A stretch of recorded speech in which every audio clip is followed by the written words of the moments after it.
हम आज संत यूहन्ना का सुसमाचार अध्याय 2 वाक्यांश 1 से मनन चिंतन करेंगे। इन वचनों में क्या खास बात है, यह आप सभी जानते हैं। काना नगर के विवाह के बारे में आप सभी ने पढ़ा होगा।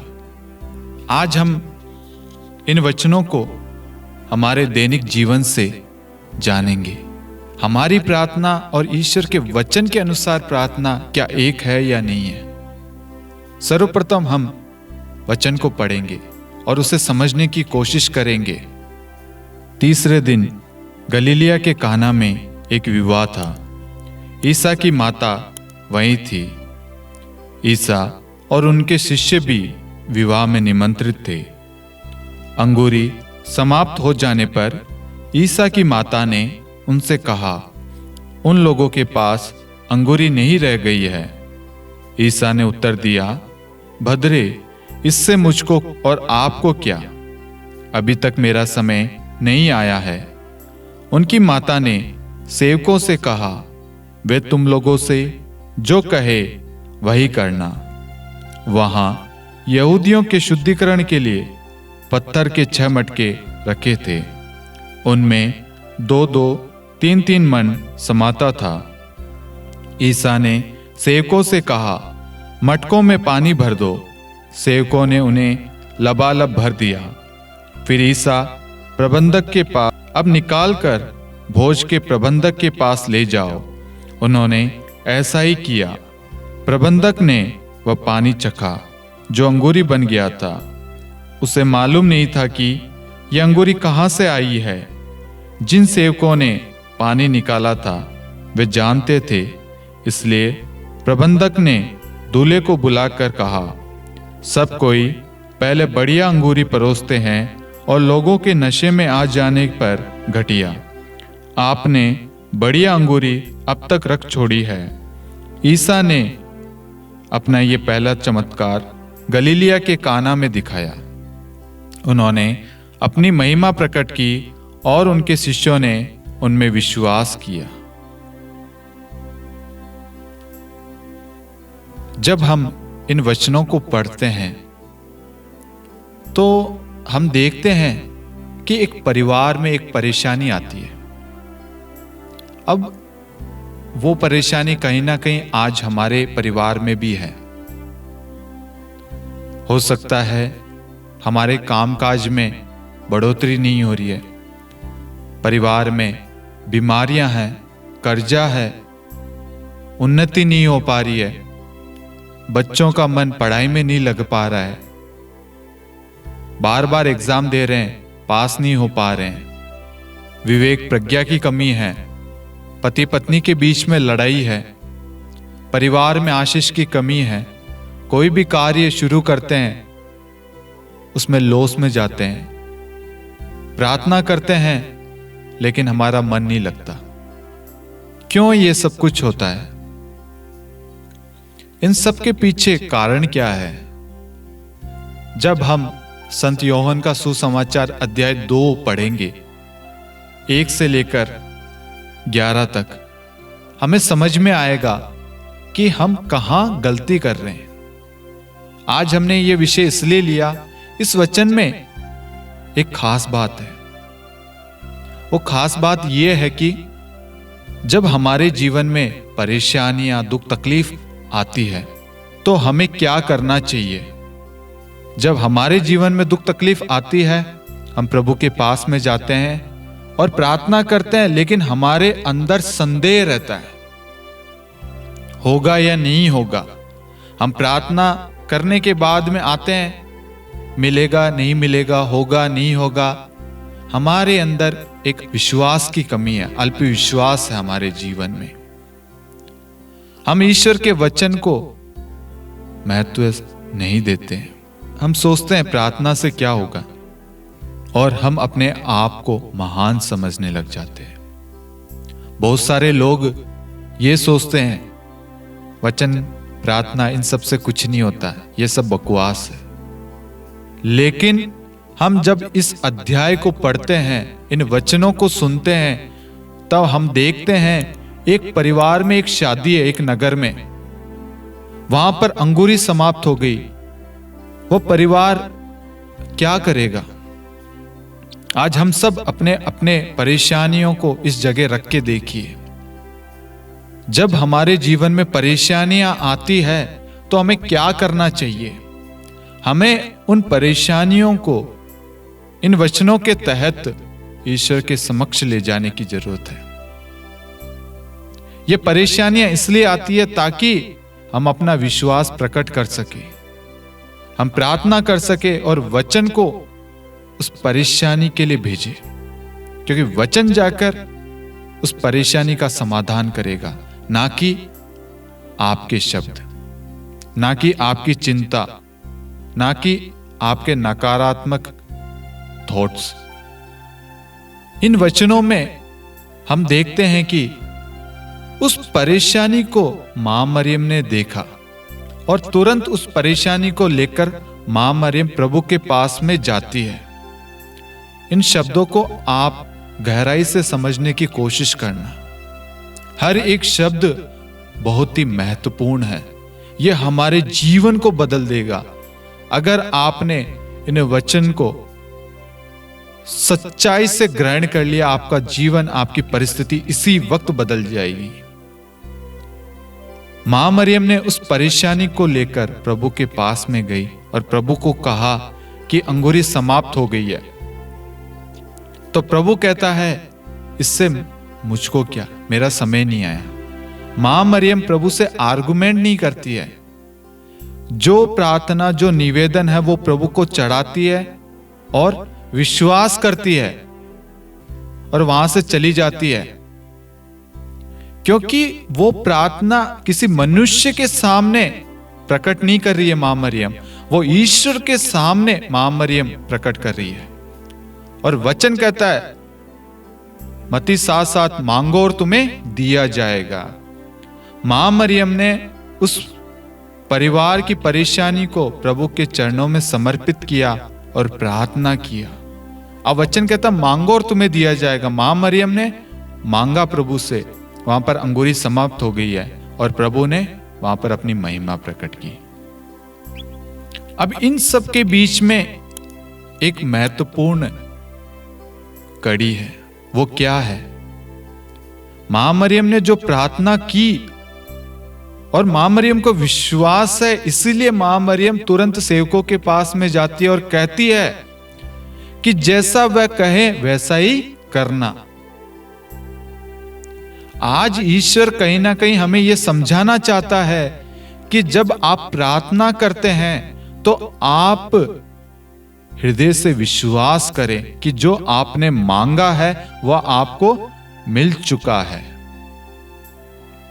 मां मरियम ने वही विश्वास किया और कहा सेवकों से, जैसा वह कहे वैसा ही करना। और हम देखते हैं प्रभु सेवकों से कहते हैं कि जो पानी के 6 मटके रखे हुए थे उनको पानी से भर दे। और सेवक भी प्रभु की आज्ञा का पालन करते हैं और वह जैसा प्रभु कहते हैं वैसा ही करते हैं। उनके मन में भी संदेह नहीं आया, क्योंकि प्रभु कह रहे, उन्होंने उस वक्त ईश्वर को देखा, वहां पर उन्होंने उस आदेश का पालन किया। हमें भी अपने जीवन में उन आदेशों का पालन करना है। प्रभु कहता है क्षमा करने के लिए, तो हमें क्षमा करना ही है।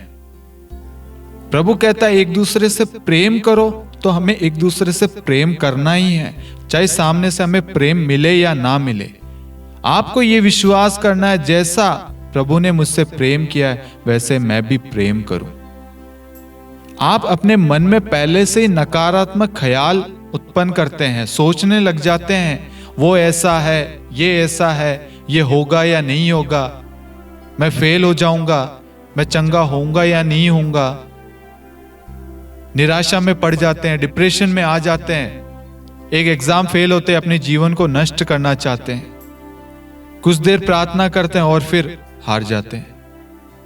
नहीं, आप जो प्रार्थना में मांगते हैं आपको विश्वास करना है वह आपको मिल चुका है। इन वचनों में एक बड़ा रहस्य है, मां मरियम हमें ये सिखाना चाहती है, ये बताना चाहती है कि हम अपने परेशानियों को जब ईश्वर के पास में लेके जाते हैं तो उस पर आपको विश्वास करना है। जो भी आप प्रार्थना में मांग रहे हो, जो भी आप बोल रहे हो, उसका उत्तर आपको मिल चुका है।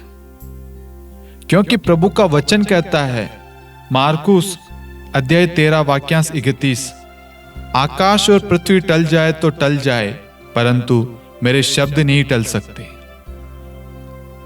हाँ मेरे प्यारे भाइयों और बहनों, आकाश और पृथ्वी टल जाए तो टल जाए, परंतु मेरे शब्द नहीं टल सकते। मतलब जो वचन आपने बोला है प्रार्थना में विश्वास के साथ, वह वचन पूरा होकर ही प्रभु के पास में लौटता है। हम देखते हैं इसायास का ग्रंथ अध्याय 55 वाक्यांश 10 और 11 में, वहां पर हम देखते हैं प्रभु का वचन जो है प्रभु के मुख से निकलकर उस उद्देश्य को पूरा करे बिना प्रभु के पास में नहीं लौटता है। अब जो वचन आपने भेजा है, जो वचन आपने बोला है प्रार्थना में, आपके बच्चों के लिए, आपकी परिस्थिति के लिए, आपके कामकाज के लिए, आपके परिवार के लिए, आपकी बीमारी के लिए, वह वचन अवश्य पूरा हो चुका है। यह प्रभु का वचन है, क्योंकि प्रभु का वचन कभी खाली हाथ नहीं लौटता है। वह अपना उद्देश्य पूरा कर कर ही प्रभु के पास में लौटता है।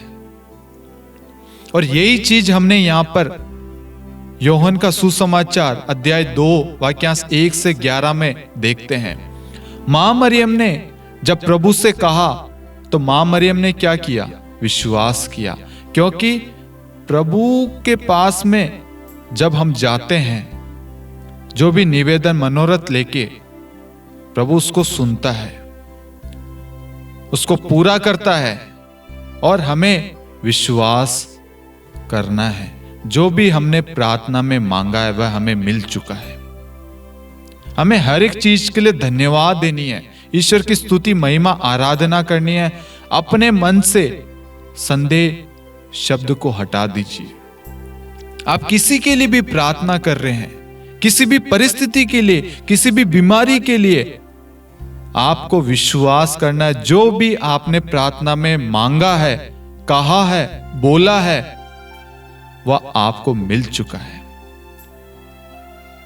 हम उस रक्तस्राव से पीड़ित महिला के बारे में देखते हैं। वह मन ही मन विश्वास करती है कि यदि मैं प्रभु का पल्लू भर भी छू लूं तो मैं चंगी हो जाऊंगी। उसने मन ही मन विश्वास किया।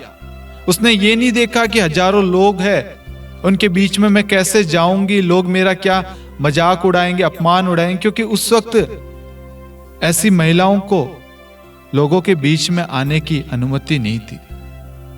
लेकिन उसने विश्वास किया। प्रभु का वचन कहता है, जो कुछ तुम प्रार्थना में मांगते हो विश्वास करो वह तुम्हें मिल गया है। उसने वह विश्वास किया, हृदय से विश्वास किया, और उसने जैसे ही विश्वास किया उसके जीवन में प्रभु ने महिमा प्रकट की। प्रभु से शक्ति निकली और वह पूर्ण रूप से चंगी हो गई। और प्रभु को मालूम था किसी ने मुझे स्पर्श किया है। और प्रभु पूछता भी है, किसने मुझे छुआ? पेतरुस कहता है, प्रभु यहां पर तो बहुत सारे लोग हैं, धक्का मुक्की हो रही है, लेकिन प्रभु जानता है। और वह रक्तस्राव से पीड़ित महिला बोलती है, प्रभु मैंने आपको स्पर्श किया है। क्योंकि प्रभु प्रेम है, वह हमारा भला चाहता है, वह हमारा अच्छा चाहता है, वह हमारा उन्नति करना चाहता है। इसलिए जब भी आप प्रार्थना करते हैं आपको विश्वास करना है।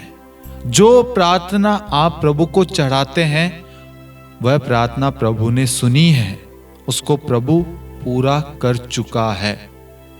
आपको उस प्रार्थना पर संदेह नहीं करना है, अपने जीवन में विश्वास को बढ़ाना है।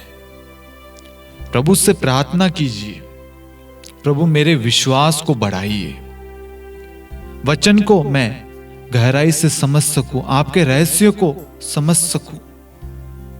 आज से पहले आप जब प्रार्थना करते थे आपके अंदर कहीं ना कहीं संदेह होता था, इसलिए आपकी प्रार्थना अधूरी रहती। एक डायरेक्शन जरूरी है। आप प्रार्थना में मांगते हो कि मेरा बेटा सही मार्ग पर आ जाए, और कुछ क्षण बाद में आप कहते हो मेरा बेटा बिगड़ा हुआ है, मेरा बेटा बिगड़ा हुआ है। अब होगा क्या? बिगड़ा हुआ है तो वो बिगड़ेगा ही। आपको ये कहना है मेरा बेटा ठीक हो चुका है, मेरा बेटा भला है, अच्छा है, संस्कारी है, वह प्रभु से प्रेम करता है, वह प्रभु का बच्चा है। जब जाकर आपके जीवन में प्रभु कार्य करेगा, वह वचन आपके जीवन में कार्य करेगा। यहां पर प्रभु ने जैसे सेवकों को कहा कि मटकों को भर दो, सेवकों ने सवाल नहीं पूछे, संदेह नहीं किया। जैसा प्रभु ने कहा वैसा किया, और उन्होंने देखा प्रभु की महिमा को अपनी आंखों से। आज ईश्वर हमारे जीवन में भी यही चमत्कार, यही महिमा प्रकट करना चाहता है। इसलिए ईश्वर कहता है विश्वास करने वालों के लिए सब कुछ संभव है। यदि हम ईश्वर में विश्वास करेंगे तो ईश्वर की महिमा को अपने जीवन में पाएंगे। इसलिए मेरे प्यारे भाइयों और बहनों, एक एक शब्दों का मूल्य समझिए, एक एक शब्दों का महत्व समझिए। आप आज से पहले वचन को जैसे किताब को पढ़ते हैं उस तरीके से पढ़ते थे, उस तरीके से याद करते थे? नहीं, वचन को हृदय में जगह देनी है। एक एक शब्दों का महत्व समझना है। जब आप वचन को पढ़ते हैं, एक एक शब्दों को समझने की कोशिश कीजिए। अपने आप को, अपनी परिस्थिति को, अपनी जगह को, अपने हृदय को, अपने मन को, अपने सोच को प्रभु को समर्पित कीजिए, ताकि प्रभु पवित्र आत्मा के द्वारा आपको वचन समझा सके।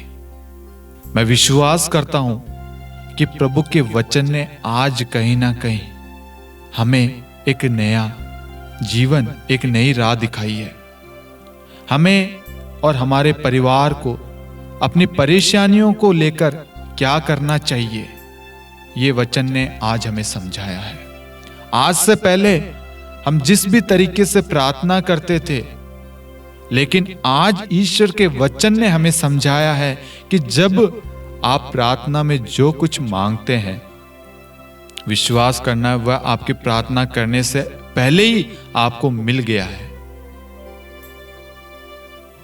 और मां मरियम साक्षात रूप से हमें बताती है, अपने निवेदनों को प्रभु के पास में ले जाएं। अपने पास में मत रखो। आप ये मत सोचो कि आप कुछ कर सकते हैं। नहीं, जो मनुष्य के लिए असंभव है वह ईश्वर के लिए संभव है, क्योंकि ईश्वर के लिए कुछ भी असंभव नहीं है। मां मरियम जानती है मेरे ईश्वर के लिए कुछ भी असंभव नहीं है। हाँ मेरे प्यारे भाई और बहनों, हमें भी मां मरियम की मध्यस्थता द्वारा, मां मरियम ने जिस तरीके से विश्वास के साथ उस परिस्थिति को, उस प्रॉब्लम को प्रभु के पास में ले गई, उसी तरीके से हमें भी अपनी परेशानी, अपनी प्रॉब्लम्स को, अपनी जरूरतों को प्रभु के पास में ले जाना है और विश्वास करना है। जिस तरीके से मां मरियम ने विश्वास पूर्ण प्रार्थना की, विश्वास के साथ प्रभु से प्रार्थना की, वही विश्वास हमारे अंदर भी आए। हम ईश्वर की महिमा को अपने जीवन में अवश्य देखेंगे। हमारा जीवन बदल जाएगा, हमारे परिवार में आशीष आएगी।